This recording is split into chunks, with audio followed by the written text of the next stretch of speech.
Hello friends, સાત્વિક રસોઈમાં આપનું સ્વાગત છે। આજે આપણે બનાવીશું ગુલાબજાંબુ માટે સૌપ્રથમ આપણે ચાસણી બનાવી લઈએ। એક મોટા વાસણમાં 1.5 થી પોણા 2 વાટકા જેટલી ખાંડ લઈ લઈશું અને તેમાં 2 વાટકા જેટલું પાણી ઉમેરી દઈશું।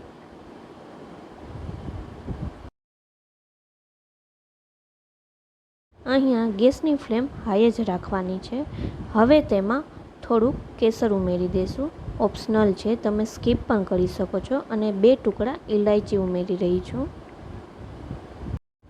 ખાંડ ઓગળી જાય પછી 2 કે 3 મિનિટ જેવું થઈ જાય એટલે ગેસની ફ્લેમ ઓફ કરી દઈશું। તો આપણી ચાસણી રેડી થઈ ગઈ છે। ચાસણીને બહુ ઘટ નથી બનાવવાની। ગુલાબજાંબુ માટે અહીંયા મેં મિલ્ક પાવડર લીધેલો છે અને એની સામે થોડોક મેંદો લીધેલો છે।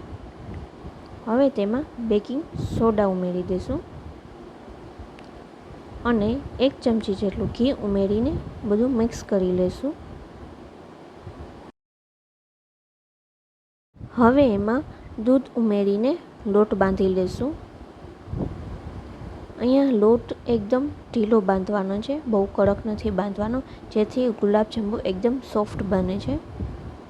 આવી રીતે આટલો ઢીલો રાખવાનો છે લોટને।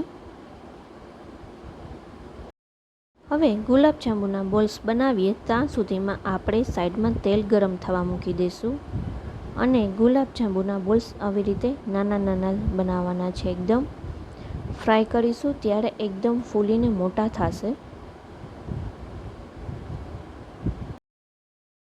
તેલ ગરમ થઈ જાય એટલે આવી રીતે એક એક એડ કરીને ફ્રાય કરી લઈશું બધા। અહીંયા ગેસની ફ્લેમ એકદમ લો રાખવાની છે, જેથી અંદરનો મેંદો છે એ કાચો ન રહે અને એકદમ ડાર્ક બ્રાઉન કલરના કરવાના છે।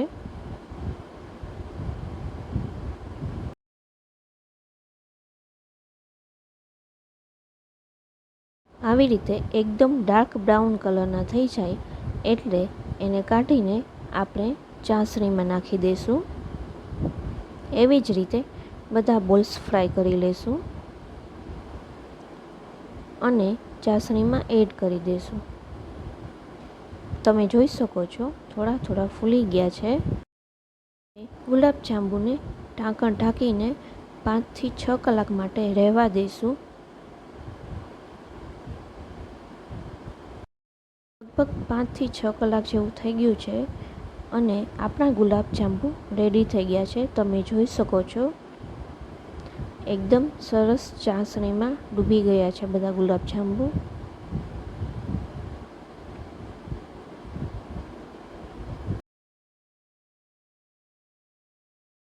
હવે તેને એક સર્વિંગ બાઉલમાં કાઢી લઈશું અને તેમાં ઉપરથી થોડાક ડ્રાયફ્રૂટ્સનો ભૂકો સ્પ્રિંકલ કરી દઈશું। તમને મારી આ રેસીપી ગમી હોય તો મારી ચેનલને લાઇક, શેર અને સબસ્ક્રાઈબ જરૂરથી કરી દેજો અને આવી જ અવનવી રેસીપીઓના નોટિફિકેશન માટે બેલ આઇકોન જરૂરથી દબાવજો।